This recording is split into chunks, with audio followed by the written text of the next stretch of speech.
He couldn't recognize faces, not even his own. He stopped in front of the mirror and didn't move. For a few seconds, everything felt normal. A face stared back at him. Eyes, nose, mouth, nothing unusual. But something wasn't right.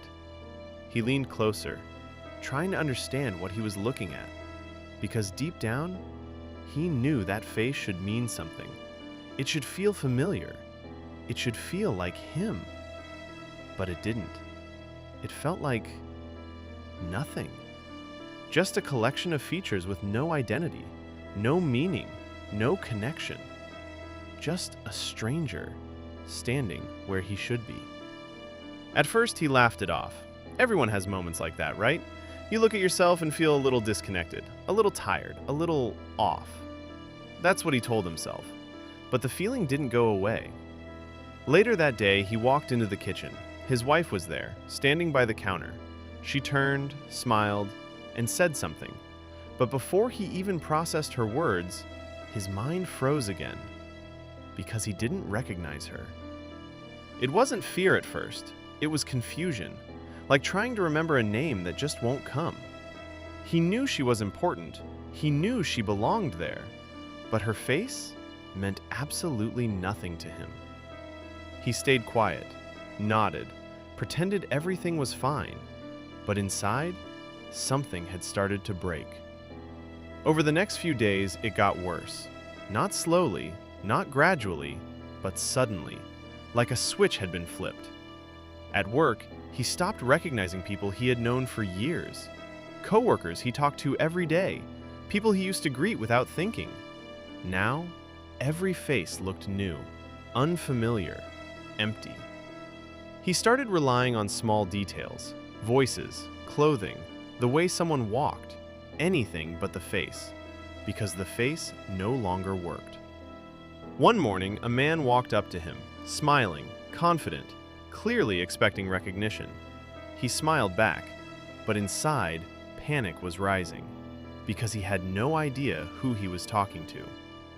He tried to keep the conversation going, guessing, reading tone, searching for clues, until the man said something that gave it away.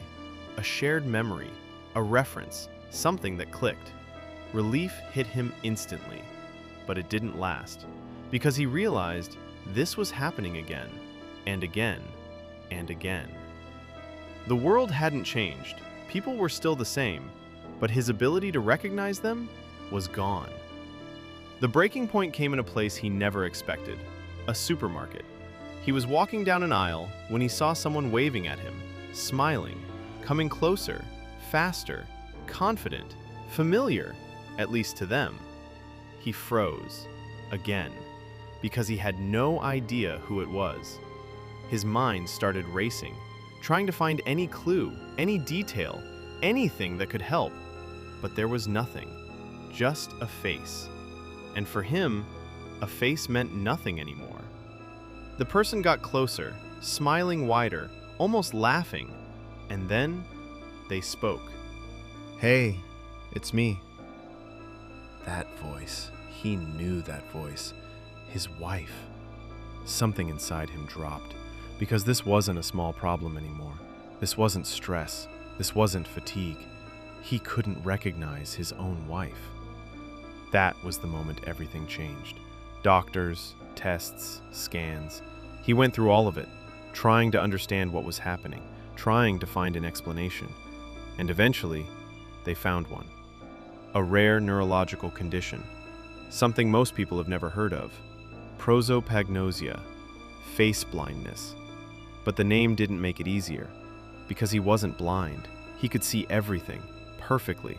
Shapes, colors, movement, all normal, except for one thing: faces. His brain could see them, but it couldn't process them, couldn't connect them to identity, to memory, to meaning. Imagine looking at someone you love and feeling nothing. Not emotionally, but cognitively, not knowing who they are, even though you know you should. That was now his reality. Every interaction became a challenge, every conversation a risk. He started avoiding people, not because he wanted to, but because he had to. because every social situation came with pressure. What if he didn't recognize someone important? What if he said the wrong thing? What if he pretended to know someone who was a complete stranger? The anxiety built slowly, then all at once. Even at home, things didn't feel safe anymore. He had to rely on context, where someone was, what they were doing, what they were wearing. If someone was in the kitchen, maybe it was his wife. If someone was on the couch, maybe it was a guest. But nothing was certain. Everything was a guess. And the mirror? That never got better. Every time he looked at his reflection, he still saw the same thing, a face that meant nothing. Over time, he adapted, because he had no choice.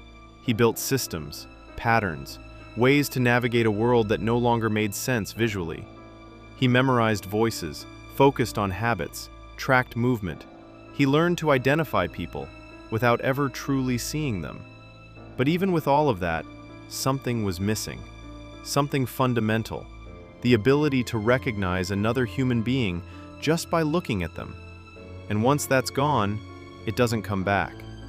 Because the truth is, his eyes were never the problem. It was his brain. And from that moment on, every person he met was a stranger first.